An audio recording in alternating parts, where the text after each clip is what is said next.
kicked the hornet's nest. There's no war with Japan, but all of his forces have moved north. Now, again, this is the first time I've ever done a C-Zone 7 turn 1. So it is fresh and new, but remember that you can pass through C-Zones as the allies as long as you don't end in those C-Zones. So I have some things to do. In about 10 minutes, I've got to leave. But I thought I'd do a few things, maybe purchase, and just talk about what I'm thinking going into turn 2, which I'm calling the best. I've never seen a more aggressive kill Japan first strategy. I'll see if I can. I don't think I'm neglecting too much the Atlantic, but we'll see. So I do have 3 dice to roll. These are the 6s. I can get a 5 or a 6 this time, and multiples can hit. Remember that too. Shucks. Okay, I do get a hit. I'm going to grab my super chart before I roll it, and I'll show it to you. Super chart's on my docks. It's showed up on my computer, on my screen a couple times. So that's exciting.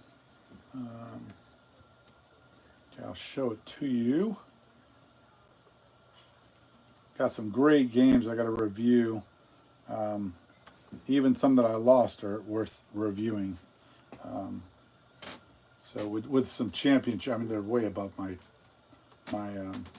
skill level. So champions. Here we go. Common sense access and allies. Okay, I'll show it to you over here. Can't see it very well, but let's see what I can do about that. Here we go. U.S. I did this before. So we have number 1 is heavy bombers. Number 2, long range air. 3, shipyards. 4, rockets. 5, shipyards. And 6, jet fighters. Let's do the dice roll for the 5. That's a 5, which is shipyards. So we are able to pick 6 out of this. And actually what happens right now is I actually remove shipyards, since we have shipyards, and I remove it twice. And so really you're able to get targeted technology in a way which is not practical in the out of box. Okay, hold on. 5. Okay, so then I get to put in, I'll put in long range air. That's my second favorite. And I can put that in twice. Let's limit it to 2. And the other one I'll put in is heavy bombers, which I really think overperform. So you're gonna put the same one in twice, but not 3 times. Let's do that. All right, so that is the new heavy super chart for the Americans after we've got shipyards. That, of course, affects my purchases. So standard purchase for almost all my games is 1 fighter, not 2, 1 fighter. I like to leave empty decks.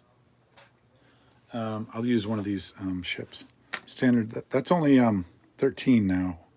That is a full 10. That's one of the, you can't see that, can you? Okay, so that would be, I'll take that away. 2 dice go back. I roll it a 5 or 6 next time. So that's great. And then a sub and a destroyer. You need those blockers. And then you want to look up and you want to count your transports. And we do have two destroyers can carry one infantry. So I do have all of those on the boats. Now I think what I needed to buy is I actually need to buy a shipyard. These folks have done their job. They've done their job, actually. and brought the whole force up here, really saving India. He's even drawn up to Kichau instead of Yunnan because of an aggressive move by the Burmese army. So, I mean, I'm looking really, I mean, pretty super. And I'm going to be able to move this in the non-com as a blocker. And I'm actually going to be able to block him out. I'm going to block here. And then in the non-com for this cruiser, I'm going to do right here. That's a cruiser non-com from here. And that is going to block him from going south. He will not be able to grab any of the money islands. So that is a big deal right there, to box him out of his money islands.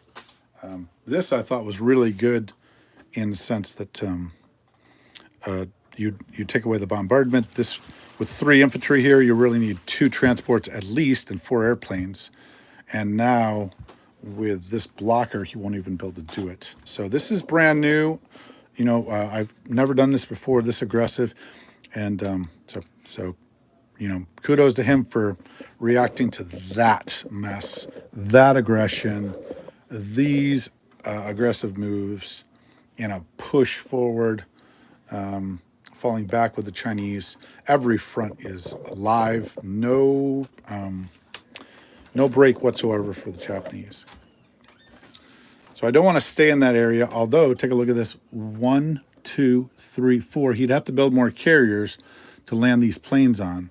In fact, he'd have to buy all carriers. Now this would pursue me, so I'm going to get out of there and I'm going to buy a naval base. The naval base is going to keep me in the fight. So you want to stay on the front lines as much as possible. Never back off the front lines unless you have to stay alive. That's less than you think, by the way, because of the many demands put upon him. I could fall back to Midway and throw up blockers. This is expensive. $15 is expensive. Put this out here.